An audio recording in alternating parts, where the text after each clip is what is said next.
हम भारतीय राज्य व्यवस्था के बारे में देखेंगे।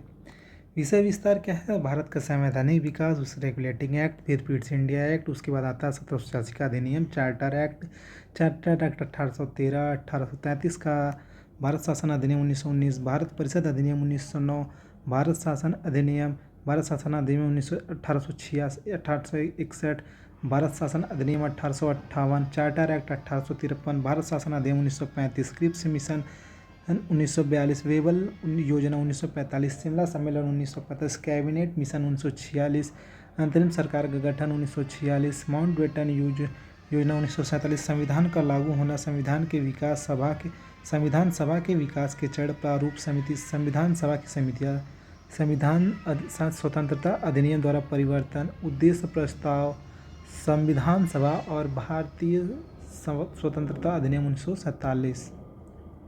संविधान क्या है? संविधान किसी राष्ट्र की नियमावली तथा संहिताबद्ध नियमों का प्रस्तुतिकरण है। संविधान एक सूचीपूर्ण विधिक दस्तावेज है जिसमें शासन के समस्त अंगों की कार्यप्रणाली, प्रशासन के नियम दिए हुए हैं। अन्य शब्दों में संविधान शासन प्रशासन के समस्त अंगों की संरचना, गठन, कार्यप्रणाली, नागरिक एवं नागरिकता, शक्तियाँ, सिद्धांत, कर्तव्य, अंतर्राज्य संबंध, अंतर सरकारी संबंध और संस्थाओं के मध्य समन्वय व्यवहार है। संविधान को शासन तथा शासक के लिए दिशा निर्देशों का दर्पण कहा जाता है। संविधान का तात्पर्य देश के संगठनात्मक कार्य, इकाई, संस्था एवं अवयवों का संरचनात्मक प्रस्तुतिकरण है। इसे इस प्रकार भी कहा जा सकता है कि संविधान में क्या गठित होता है, कैसे गठित होता है तथा क्या शामिल होकर गठित करता है का विवरण प्रस्तुत किया जाता है। संविधान का सृजन कैसे हुआ, उसके हेतु दिशा निर्देश। संविधान किसी भी देश की सर्वोच्च विधि है। संविधान में देशों के भूत, वर्तमान एवं भविष्य के सैद्धांतिक पक्ष की पृष्ठभूमि तैयार करना आवश्यक होता है, जिसके फलस्वरूप संविधान निर्माण त्वरित प्रक्रिया नहीं हो सकती है। संविधान की दार्शनिक एवं सैद्धांतिक पृष्ठभूमि की झलक प्रथम बार 13 दिसंबर 1946 को उद्देश्य प्रस्ताव के रूप में प्रस्तुत हुई। उद्देश्य प्रस्ताव पंडित जवाहरलाल नेहरू के द्वारा संविधान सभा में प्रस्तुत किया गया तथा एक लंबी चर्चा के विचार विमर्श के पश्चात 22 जनवरी 1947 को संविधान सभा के द्वारा इस पर स्वीकृति प्राप्त हुई। उद्देश्य प्रस्ताव में सैद्धांतिक संरचना के ढांचे एवं दर्शन को प्रस्तुत किया गया। पहला, राष्ट्र की एकता को बढ़ावा देने के लिए एवं उसकी आर्थिक एवं राजनीतिक सुरक्षा करने के लिए भारत का एक लिखित संविधान होगा तथा भारत एक संप्रभु लोकतांत्रिक गणराज्य होगा। भारत संघ एवं राज्यों के मध्य शक्ति का बंटवारा करते हुए संघीय सरकार की अवधारणा को अपनाएगा। भारत के नागरिकों के सामाजिक, आर्थिक, राजनीतिक, न्यायपद, अवसर एवं विधि की समानता, विचार, भाषण, विश्वास, व्यवसाय, संघ निर्माण एवं कार्य की स्वतंत्रता की प्राप्ति कानून तथा सार्वजनिक नैतिकता के अधीन होगी। अल्पसंख्यक, पिछड़ी जाति, जनजाति क्षेत्रों एवं दबे एवं कमजोर लोगों के लिए पर्याप्त सुरक्षा प्रदान की जाएगी। राष्ट्र की क्षेत्रीय अखंडता को सुनिश्चित करने हेतु भारत की भूमि, समुद्र तथा हवा इत्यादि पर संप्रभु अधिकार प्राप्त होंगे तथा ये अधिकार सभ्य राष्ट्रों की विधियों एवं न्याय सिद्धांत के अनुसार होंगे। विश्व में एक सभ्य एवं शांति प्रिय राष्ट्र की गरिमा को बनाए रखने हेतु भारत मानव उत्थान एवं शांति प्रिय कृत्यों की उन्नति का प्रयास करेगा। प्रारूप समिति 29 अगस्त 1947 को प्रारूप समिति का गठन किया गया, जिसके अध्यक्ष डॉक्टर भीमराव अम्बेडकर थे और उसमें 6 सदस्य थे। पहले सदस्य थे के.एम. मुंशी, जो कांग्रेस के अध्यक्ष थे, जो बम्बई से निर्वाचित थे। दूसरे थे मोहम्मद सादुल्ला, असम से निर्वाचित मुस्लिम लीग के सदस्य थे। B.L. मित्रा, बाद में इन्हें N. माधव ने रिप्लेस कर दिया। अल्लादी कृष्णा स्वामी अय्यर, मद्रास से निर्दलीय निर्वाचित थे। A.N. गोपाल स्वामी अय्यर, मद्रास से निर्वाचित थे। और छठे थे डी.पी. खेतान, निर्दलीय थे। इनको टी कृष्ण मुरारी ने रिप्लेस कर दिया। ये भी कांग्रेस के अध्यक्ष थे। 30 अगस्त 1947 को प्रारूप समिति की प्रथम बैठक हुई। 114 दिनों तक चर्चा की गई। इस दौरान प्रारूप को 3 बार पढ़ा गया। B.R. अम्बेडकर ने संविधान सभा के समक्ष the constitution as settled by the assembly be passed प्रस्ताव पेश किया। 26 नवंबर 1949 को पारित कर इस पर अध्यक्षों के हस्ताक्षर लिए गए। संविधान की प्रस्तावना में 26 नवंबर 1949 को उल्लेख उस दिन के रूप में किया गया था जिस दिन भारत के लोगों ने सभा में संविधान को अपनाया, लागू किया व स्वयं को सौंपा। 29 नवंबर 1949 को अपनाए गए संविधान में प्रस्तावना 22 भाग एवं 395 अनुच्छेद एवं 8 अनुसूचियाँ थी। प्रस्तावना को पूरे संविधान को लागू करने के बाद लागू किया गया था।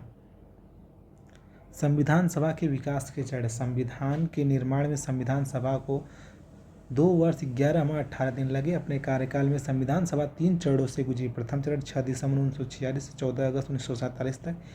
इसमें संविधान सभा कैबिनेट मिशन के द्वारा सुझाई गई सीमाओं के भीतर कार्य करती रही। इस चरण में पंडित नेहरू ने संविधान का उद्देश्य प्रस्ताव प्रस्तुत किया, जिसके आधार पर संविधान का प्रारूप तैयार करने की प्रक्रिया आरंभ हुई। द्वितीय चरण 15 अगस्त 1947 से 26 नवंबर 1949 तक। इस दौरान संविधान सभा एक प्रभुत्व संपन्न एवं अस्थायी संस्था के रूप में कार्य करती रही। वाचन एवं व्यापक विचार विमर्श भी चले। तीसरा चरण 27 नवंबर 1949 से मार्च 1952 अस्थायी संसद के रूप में कार्य करती रही जब तक भारत में आम चुनाव के पश्चात निर्वाचित प्रतिनिधित्व नहीं चुने गए व नई संसद का निर्माण नहीं हो गया। संविधान निर्माताओं ने लगभग 60 देशों के संविधान का अवलोकन किया। इस पर प्रारूप समिति में 114 दिनों तक विचार विमर्श हुए। संविधान का लागू होना 2 वर्ष 11 माह 18 दिन 26 नवंबर 1949 को अंगीकार किया गया। उसी दिन से संविधान के 16 अनुच्छेद प्रभावी हो गए, जो अनुच्छेद 5, 6, 7, 8, 9, 60, 324, 366, 367, 379, 380, 388, 391, 392, 393, 394 थे। 26 जनवरी 1950 को संपूर्ण संविधान लागू कर दिया गया। 26 नवंबर 1949 को अंगीकृत किया गया था, जबकि 26 जनवरी 1950 को इसको लागू किया गया। संविधान दिवस हम लोग 26 नवंबर को मनाते हैं। इसका प्रारंभ 2015 से हुआ। डॉक्टर अंबेडकर के 125वें जन्म दिवस के रूप में मनाया गया था। इससे पहले 26 नवंबर को राष्ट्रीय कानून दिवस के रूप में मनाया जाता था। अन्य फैक्ट, अंतर्राष्ट्रीय लोकतंत्र दिवस 15 सितंबर को मनाया जाता है। संयुक्त राष्ट्र महासंघ ने 2007 में प्रस्ताव पारित कर इस दिवस को प्रतिवर्ष मनाने की घोषणा की थी। पहला अंतर्राष्ट्रीय लोकतंत्र दिवस 2008 में मनाया गया था। भारतीय संविधान ब्रेल लिपि में बौद्ध association for the blind Nashik तथा सावी फाउंडेशन के साथ मिलकर संविधान को ब्रेल लिपि में पाँच भागों में प्रकाशित करने का निर्णय लिया गया। 25 नवंबर 2018 में इसके पहले भाग का प्रकाशन किया गया है। मूल रूप से संविधान अंग्रेजी भाषा में लिखा गया था। बाद में 98वें संविधान संशोधन 1987 अधिनियम द्वारा संविधान के 22 के अनुच्छेद 394 के अंतर्गत हिंदी भाषा में प्राधिकृत पाठ के संबंध में प्रावधान किए गए हैं। महत्वपूर्ण तथ्य, प्रेम बिहारी नारायण रायजादा ने मूल संविधान हस्तलिखित एवं व्यूहर राम मनोहर सिन्हा द्वारा ज्यामिति सौंदर्यकृत एवं अलंकृत किया गया था। मूल संविधान के हिंदी संस्करण को वसंत कृष्ण वैद्य द्वारा सुलेखित किया गया था। संविधान सभा के सचिव HVR अयंगर, कानूनी सलाहकार VN राव तथा संविधान सभा में हाथी को मुहर के रूप में अपनाया गया था। मूल संविधान को नंदलाल बोर और राम मनोहर सिन्हा के नेतृत्व में शांति निकेतन के कलाकारों ने सुसज्जित किया था। भारतीय संविधान को संविधान सभा द्वारा 26 नवंबर 1949 को अंगीकृत किया गया था। संविधान निर्माण में 2 वर्ष 11 माह 18 दिन लगे थे। संविधान सभा की समितियां संघ शक्ति समिति और संघीय संविधान समिति पंडित जवाहरलाल नेहरू, प्रांतीय संविधान समिति सरदार वल्लभ भाई पटेल, और प्रारूप समिति डॉक्टर B.R. अम्बेडकर उनके अध्यक्ष। मौलिक अधिकार एवं अल्पसंख्यक संबंधी परामर्श समिति के अध्यक्ष थे सरदार वल्लभ भाई पटेल। इसमें भी 2 उप समिति थी। पहली उप समिति थी मौलिक अधिकार उप समिति, जिसके अध्यक्ष थे JB कृपलानी, और अल्पसंख्यक उप समिति के अध्यक्ष थे HC मुखर्जी। 6वां प्रक्रिया नियम समिति के अध्यक्ष थे डॉक्टर राजेंद्र प्रसाद, और 7वां राज्यों के लिए समझौते पंडित नेहरू इसके सदस्य अध्यक्ष थे। संचालन समिति डॉक्टर राजेंद्र प्रसाद इसके अध्यक्ष थे। तो आज के लिए इतना ही, फिर हम मिलते हैं अपने अगले वीडियो में। Thank you.